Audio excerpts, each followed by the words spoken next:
Hi friends, ஒரு 5 bread மட்டும் உங்கள் வீட்டில் இருந்தால் சூப்பராக பிரெட் அல்வா செஞ்சிடலாம். ரொம்ப ஈஸியாக நம்ம பண்ணிடலாம். டேஸ்ட் அட்டகாசமாக இருக்கும்.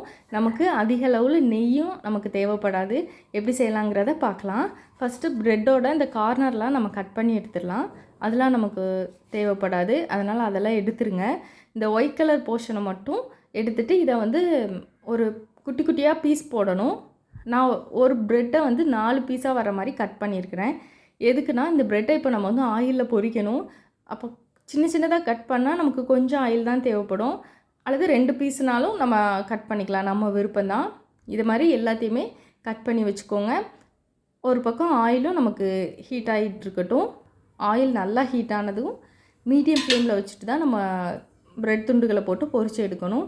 இப்போ ஆயில் ஹீட் ஆகிட்டு மீடியமில் வச்சுட்டு இப்போ போட்டுற வேண்டியதான்.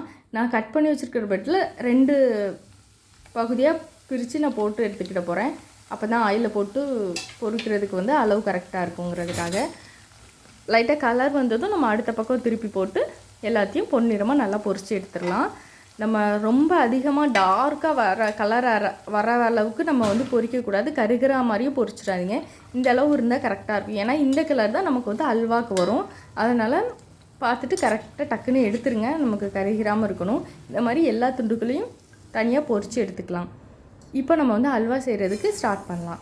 நான் ஒரு 1/2 கப் அளவுக்கு சுகர் எடுத்துருக்கிறேன். நல்லா ஸ்வீட்டாக வேணும்னா 3/4 கப் நம்ம எடுத்துக்கிடலாம். இது கூடயே 2 கப் அளவு தண்ணி ஊற்றி நல்லா கொதிக்க வைக்கணும். தண்ணியோட அளவு நம்ம பொரித்து வச்சுருக்கோம்ல ப்ரெட்டு, அந்த ப்ரெட்டை இதில் போட்டு நம்ம இன்னும் வேக வைப்போம். அப்போ அது தண்ணியெல்லாம் இழுத்துட்டு நல்லா சாஃப்ட் ஆகணும். அந்த அளவுக்கு தான் நமக்கு தண்ணி தேவைப்படும். அதனால் தண்ணியோட அளவு கம்மியாக மட்டும் இருக்காமல் பார்த்துக்கோங்க. இது கொதிச்சிக்கிட்டு இருக்க டைமில் நம்ம நெய்யில் முந்திரியும் பாதாமையும் குட்டி குட்டியாக கட் பண்ணி இதில் லைட்டாக வறுத்து எடுத்து தனியாக வச்சுக்கலாம். நம்ம ப்ரெட்டை ஆயிலில் ஃப்ரை பண்ணியிருக்கோம்.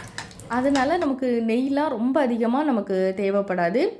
இப்போ சுகர் சிரப் நல்லா கொதிக்க ஆரம்பிச்சிட்டு 2 ஏலக்காவும் தட்டி போட்டிருக்கேன். இப்போது நம்ம பொரித்து வச்சுருக்கிற ப்ரெட் துண்டுகளை இதனோடய சேர்த்துக்கலாம். இப்போ ப்ரெட் நல்லா இந்த சிரப்பெல்லாம் உள்ளே இழுத்துக்கிட்டு நல்லா சாஃப்டாகும். அந்த அளவுக்கு நம்ம வெயிட் பண்ணலாம். லைட்டாக மிக்ஸ் பண்ணிகிட்டே இருங்க. அந்த ப்ரெட்டில் சுகர் சிரப் பட அளவுக்கு லைட்டாக நம்ம மிக்ஸ் பண்ணிக்கலாம்.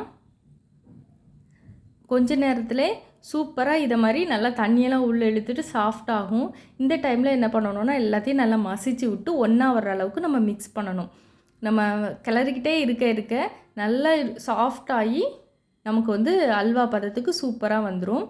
நம்ம ஆயிலில் பொரிச்சு எடுத்துருக்கோம்ல, அந்த ஆயிலும் வெளியில் வர ஆரம்பிக்கும். உங்களுக்கு இது நெய் சேர்க்கணுன்னு விருப்பம் இருந்துச்சுன்னா இந்த ஸ்டேஜில் சேர்த்துக்கலாம். நம்ம நெய்யில் வறுத்து வச்சுருக்கிற முந்திரி பாதாமும் அந்த நெய்யோடு கூட சேர்த்துக்கலாம். இப்போ பாருங்கள் எவ்வளோ சூப்பராக நமக்கு அல்வா ரெடி ஆகிட்டு. இன்னும் 2 நிமிஷத்தில் ஸ்டவ் ஆஃப் பண்ணிட வேண்டியதான்.